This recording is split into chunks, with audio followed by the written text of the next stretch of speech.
안녕하세요. 교육의 진심인 아빠 오너드림입니다. 이번 영상에서는 말레이시아 국제학교 지금 현재 자녀를 보내시고 계신 분들도 계시고 이제 보내시려고 계획을 세우시는 분들도 계시는데 한국 학생들이 가장 걱정하는 게 영어잖아요. 영어 능력. 그렇기 때문에 이제 영어 보충 수업, 이제 학교에서 제공하는 영어 보충 수업, 어떻게 보면 ESL 프로그램이죠. 그거에 관심이 있는 분들도 많습니다. 그런데 이제 한국 학생들이 대부분이 국제학교에 들어갔을 때 그 배정받는 학년에 맞는 영어 실력을 갖춘 학생들이 거의 없습니다. 한국 교육에서 그 능력이 갖춰진다는 게 거의 불가능하거든요. 그러다 보니까 이제 아무래도 영어 실력이 뒤처지게 되고, 그러면 캐치업을 하려면, 따라잡으려면 어쨌든 그런 보충 수업을 필요로 하는 학생들이 의외로 많습니다. 한국 학생들 같은 경우에는. 그러면 학교에서 그런 프로그램을 무료로 제공해주는 학교들도 소수 있겠지만 대부분들은 비용을 받습니다, 여러분. 그 비용이 100만원, 텀당 100만원 이상이 될 수도 있고요. 100만원 미만이 될 수도 있지만 어쨌든 비용이 수천 링깃 들어갑니다. 몇천 링깃씩 들어간다고요, 텀당. 대부분. 물론 더 저렴한 학교들도 분명히 있습니다.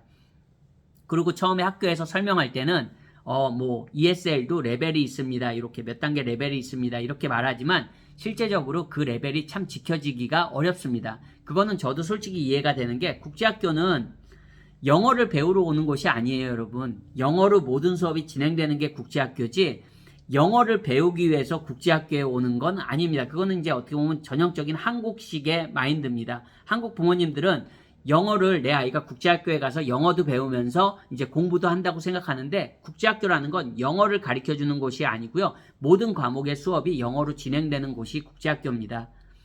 그렇다면 저학년에선 좀 예외가 있을 수 있겠죠. 말레이시아도 모국어가 영어는 아니잖아요. 하기 때문에 예외는 있겠지만 이제 고학년으로 올라갈수록 그렇습니다. 근데 문제는 이 돈을 내고 ESL 과정, 영어 보충 수업을 듣는데 이게 정규 교과 과정 시간에 진행되는 경우들이 대부분입니다. 많은 학교들이. 대부분이라고 말할 수는 없겠죠. 하지만 다수의 학교들이 그렇습니다. 그러면 그 말은 뭡니까? 나는 등록금을 내고 정규 수업을 들어야 될 시간에 추가 비용을 내면서 정규 수업을 빠지고 ESL 수업을 듣게 된다는 거죠. 그러면 이게 저학년에선 감수해야 되겠지 생각하지만, 이게 학년이 어느 정도 찬 친구들은 참 이게 부모님 입장에선 속상할 수밖에 없는 문제입니다. 말씀드린 대로 등록금은 등록금대로 내고, 영어 보충 수업 비용은 보충 수업 비용대로 내면서, 추가 비용 내면서 정규 수업 시간을 일부 빠지면서 영어 수업을 듣는 거잖아요. 그러면 나는 돈은 돈대로 내고 정규 수업은 정규 수업대로 못 받고 그 보충이 이루어지냐? 그렇지 않거든요. 그 시간에 영어 수업을 듣는 거고. 그러면 이게 어떻게 보면 학교에서 방과 후에 진행되는 게 저는 맞다고 봅니다. 방과 후에. 근데 학교들에서 그렇게 많이 안 해줘요. 근데 학교 측 입장에선 이게 어떻게 보면 비즈니스적인 입장이거든요.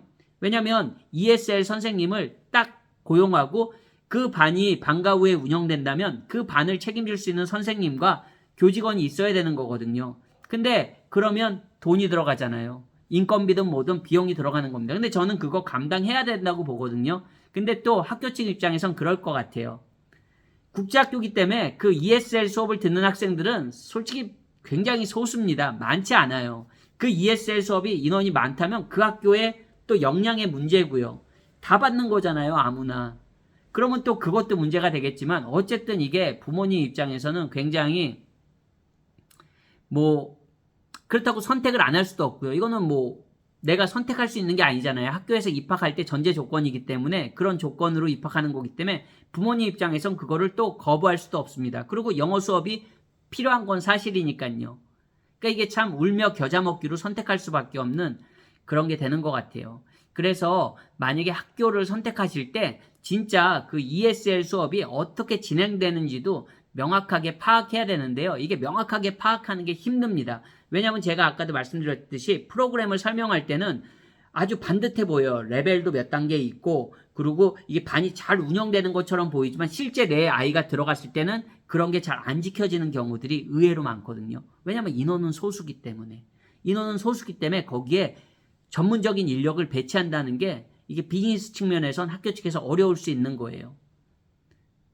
그러면 어떤 분은 아니 학교가 무슨 비즈니스예요. 여러분 국제학교가 교육 사업입니다. 그것도. 그렇기 때문에 전혀 그거를 생각 안 할 수 없는 겁니다. 네. 물론 부모님 입장에선 그거를 다 이해할 필요는 없겠죠. 저는 중간자적인 입장이니까 또 이런 얘기도 들을 수 있는 겁니다.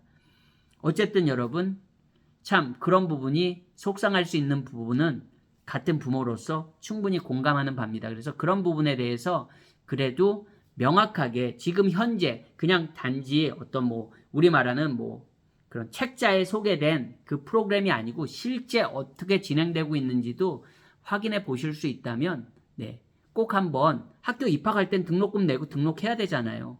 최종 등록할 때 지금 현재 그 프로그램이 어떻게 진행되고 있는지에 대해서 한번 꼭 재차 확인하실 필요는 있다고 생각합니다. 내 아이가 그 ESL 수업을 들어야 되는 경우라면 말이죠. 어떻게 여러분? 오늘 영상도 또 소수의 분들에게만이라도 좀 도움이 됐으면 좋겠고요. 오늘 영상도 시청해 주셔서 감사합니다. 안녕히 계세요.